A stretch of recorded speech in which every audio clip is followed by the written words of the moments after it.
Hi, this is Mark Bealin of UHY's Resource Solutions Group with our third update on business activity for 2021. In these updates, we've been sharing our team's observations about the environment we're operating in, what we're seeing, what our clients are looking for, and what our candidates are also experiencing. So through Q3, we saw a continuing strong demand for our services, and our team provides permanent placement services and interim staffing for finance and accounting professionals.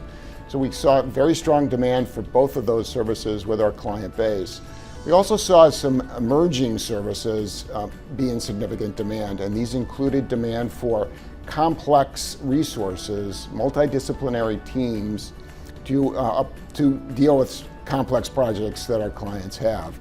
We've also seen these teams be geographically agnostic, so we've been deploying resources from multiple locations who can work remotely on client problems. In addition, we've seen a new sector, new vertical for us emerge as very important, and that's the public sector. We've seen a large increase in work we've done for government entities. So it's very strong demand. That's been the case throughout 2021, and that has continued, and we expect it to continue through the remainder of the year as we get into the fourth quarter. In addition, what we've seen is an increase in stress and anxiety among our professionals, the people we work with every day. We commented on this in our initial blog on what we were seeing in this post-pandemic, in quotes, environment, but it really kicked into gear in a big time in Q3. Our people are feeling enormous stress and anxiety. We believe this is going to be at the top of the management agenda as demand continues to move forward. People are dealing with a combination of personal upheaval and professional demand, and these things coupled together are creating a really difficult environment for many of our people. The other thing we commented in our Q2 update was about candidate behavior. We mentioned that there's some unusual behavior, people accepting an offer and then quickly deciding, hey, we've got a better offer, we didn't mean it, we're going to go pursue this other opportunity. We saw some of that in Q3, but we also saw a strong interest in demand for remote work. So people either want to work remotely full-time or in some hybrid situation. So candidate behavior continues to be different, unprecedented, and unusual. The other thing that we saw during the third quarter was that people were really rethinking their attitudes about work. And there's been much in the press about this, but people are rethinking why they're working, how they're working, and where they're working. What this means for employers is that candidates have a new set of motivators, a new set of drivers that they're going to need to satisfy if they're going to attract people to their positions. So it's a very different environment. People are really fundamentally rethinking the whole proposition about employment.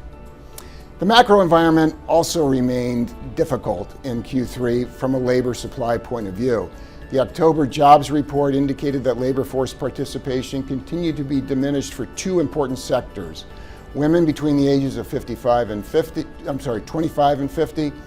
and folks over the age of 55. Both of these groups continue to have suppressed labor force participation. That creates all kinds of issues for supply, and that's particularly difficult in an environment where demand for labor is increasing and increasing at an accelerating rate. We're hopeful that this will start to improve as schools open, daycare gets more predictable, and women can come back to the labor force to a level that they were prior to the pandemic. And the final thing we noted, there was an article in the Wall Street Journal that talked about the level of enrollment in colleges and in universities. So enrollment is down 1.5 million students from 5 years ago. Let me repeat that, 1.5 million students. 70% of that decline in enrollment was men.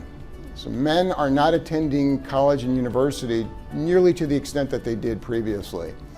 This has fundamental and significant implications for employers, maybe not right away, but in the near future.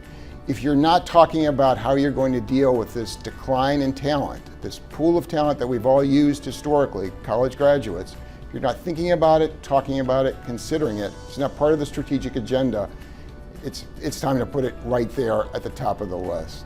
So those are some of our observations from our team. As always, if you need help with your talent acquisition strategies, approaches, please reach out. We're happy to talk. We're in these markets every day. We'll have more to say about this as the year unfolds and into next year. As always, it's great to talk to you. Look forward to further conversations. Take care.